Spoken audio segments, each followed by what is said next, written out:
Jeudi 23 juin 2016, Madame, Monsieur, bonjour. Incursion dans le quotidien des veuves pour démarrer ce journal.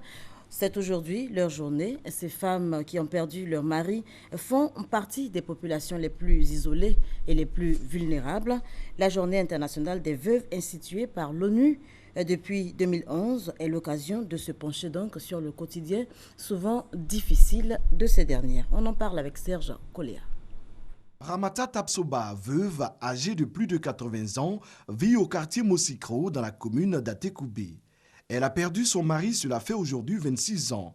Depuis le décès de son homme, elle ne s'est plus véritablement retrouvée et avec elle, ses 8 enfants, dont un seulement mène une activité. Après le décès de mon mari, je n'ai pas eu moins pour équiper mes enfants. Ils battaient à l'école. Mais je n'ai pas eu moins parce qu'il n'a qu'à continuer à l'école là.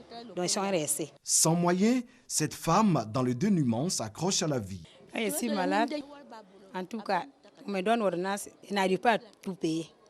Si mon fils a eu, il paye un peu, moi aussi je débrouille et paye les restes. Si je n'ai pas eu aussi, c'est qu'il a payé et me soigne avec. Seul, avec ses petits-enfants, Ramata ne compte que sur la providence pour combler ses espoirs. C'est que nous on veut en demander à Dieu. Ce que vous avez eu pour nous donner, tout ce que vous avez gagné, donnez-nous. Ce que Dieu vous donne, vous n'avez qu'à nous donner ça, parce qu'on n'a pas de moyens. Toutes les veuves ne sont pas logées à la même enseigne, fort heureusement. Thiès Djoumansi et ses 4 enfants résident à Yopougon, Trois-Rouges. La veuve se souvient de ce jour sombre du 1er avril 2006. Son époux s'est éteint subitement, emporté par un AVC. Professeure d'anglais dans un lycée de la place, elle s'en sort plutôt bien dans l'éducation et la prise en charge de sa progéniture. Thiès Djoumansi a des réalisations. Elle a également des projets et se dit pleinement épanouie, malgré son statut de veuve. Je n'ai vraiment pas d'ennui, ni avec ma belle famille, ni avec quiconque. Mais le quotidien des mamans, ce n'est pas facile. Quand vous donnez 2 kilos de riz à une, plus un sachet d'huile, en partant, on a l'impression qu'on va la poursuivre pour lui arracher encore, parce que c'est la misère totale. Nous avons des veuves qui ont été traumatisées pendant les cérémonies de veuvage, qui ont été battues, qui ont été dépouillées de tout. On en a une qui avait même été jetée en prison. Les enfants n'ont pas à manger, puisque la maman ne travaille pas, le papa ne vit plus. Ils sont obligés de s'adonner à n'importe quel vice. Et c'est dangereux pour la sécurité de la nation. D'une veuve à une autre, allons à la rencontre de Thérèse Bié, commerçante de produits vivriers à Yopougon, Sikoji.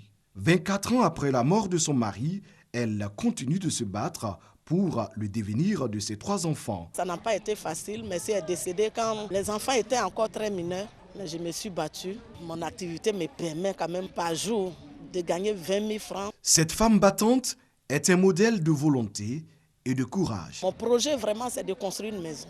Et je vais construire cette maison. Moi, je lance un message à toutes les femmes veuves. Une veuve ne doit pas être une femme qui fait pitié.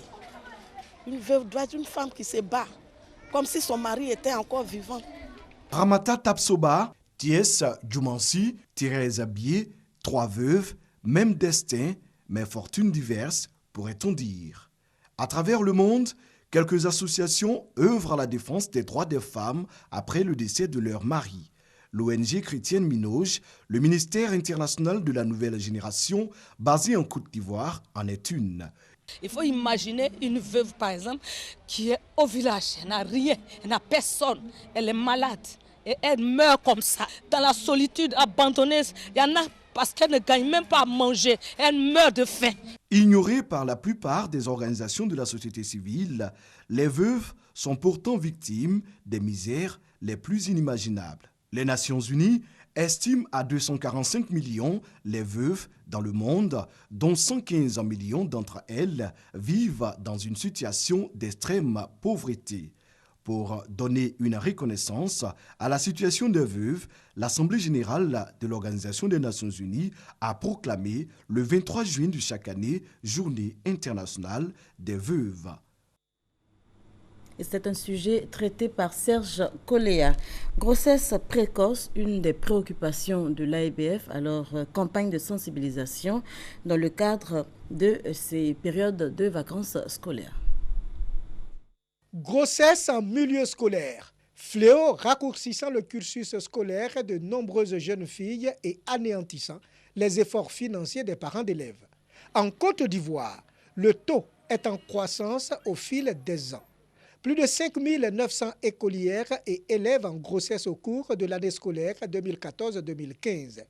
À la fin du mois d'avril 2016, elles se sont illustrées avec 4 900 grossesses, un véritable record contre 4 250 à la même période l'année précédente. 77% de ces jeunes filles sont âgées de 9 à 18 ans. La plupart de ces filles tombent enceintes pendant les vacances scolaires. À quelques semaines donc de ce temps de repos, l'AIBF, Association ivoirienne pour le bien-être familial, s'implique dans la lutte contre ce fléau qui détruit l'avenir des jeunes filles. À cet effet, un camp de formation sur le leadership des jeunes a été initié. Il sera question de former ces jeunes leaders à l'éducation sexuelle complète et à la sexualité responsable.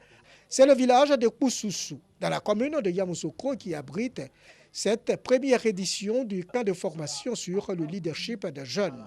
Les membres du mouvement Action des jeunes mages ont exprimé leur engagement contre ce fléau. Le camp de formation sur le leadership des jeunes de l'AIBF va durer 5 jours et concerne 250 jeunes âgés de 15 à 24 ans, venus de 9 régions du pays. Et on parle santé à présent, les apnées du sommeil, un problème de santé publique dans le monde, et c'est Ami Sissoko qui nous en dit plus. Dormir tout en faisant du bruit, c'est le quotidien de nombreuses personnes, perturbant ainsi leur sommeil et celui de leur entourage. Ce syndrome, c'est l'apnée du sommeil. C'est ma femme qui me dit chaque matin, de temps en temps, je te vois ronfler la nuit. Ça m'indispose un peu, le fait que je dérange ceux qui sont à côté de moi à cause de mon ronflement. Comment poser le diagnostic du syndrome de l'apnée du sommeil? L'expérience ici avec le patient combatté. Des capteurs sont donc mis au niveau du cou, des doigts et du thorax. Il s'agit d'analyser tous les mouvements respiratoires pendant le sommeil. Le patient, pendant la nuit, va s'arrêter de respirer de manière répétée, ce qui va avoir des conséquences sur son éveil, sur son état de santé. Après l'enregistrement, on va récupérer tout un ensemble de signaux que le médecin va devoir interpréter. On va savoir comme ça si le patient a besoin d'un traitement ou n'a pas besoin de traitement. Le ronflement et la somnolence sont les 2 signes majeurs de la maladie du sommeil. Et les personnes obèses sont les plus touchées. Ces troubles-là, c'est dû au fait que la langue qui est dans la bouche va chuter au niveau de l'arrière-gorge. Et donc ça va bloquer la respiration. C'est un problème de santé publique parce que vous multipliez par 2 à 3 toutes les complications cardiovasculaires. Tout ce qui est infarctus du myocarde, infarctus du cœur, donc tout ce qui est accident vasculaire cérébral. Maladie de santé publique sous-diagnostiquée. D'où cette formation de la Société de pneumologie de l'espace francophone et la faculté de médecine de Sfax de Tunisie. En Afrique, on n'a pas des chiffres exacts donc, sur le plan épidémiologique, mais très probablement cette maladie serait même plus fréquente que dans les autres régions du monde. Les médecins non informés peuvent passer facilement à côté de cette pathologie. Le ronflement, la somnolence, la fatigue et les migraines sont des signes de l'apnée du sommeil. Selon l'OMS, à l'échelle mondiale, 4 à 5% des hommes et 2 à 3% des femmes font des apnées du sommeil. Après 16 mois de formation technique et physique, 203 élèves sous-officiers, dont 28 jeunes filles de la 29e promotion générale de brigade Firmin d'Eto-Letos sont jugés aptes à servir. Ils ont reçu leurs épaulettes au 1er bataillon d'infanterie du nouveau camp d'Akwedo. C'est ce que nous dit Abou Sanoub. Elle est l'école qui forme les sous-officiers d'active. L'ENSOA, l'École nationale des sous-officiers d'active, a accueilli la cérémonie de remise d'épaulettes aux élèves sous-officiers de la 29e promotion générale des brigades Firmin d'Eto-Letos. Après 16 mois de formation technique, tactique et physique, 203 stagiaires, dont 28 jeunes filles et 6 étrangers, notamment des Burkinabés, Maliens et Centrafricains, ont été jugés aptes. Avec la remise des épaulettes de sergents, ils font leur entrée dans la grande famille des sous-officiers d'actifs des forces républicaines de Côte d'Ivoire. Le général d'Eto-Letos Firmin a invité ses filleuls à observer la discipline militaire.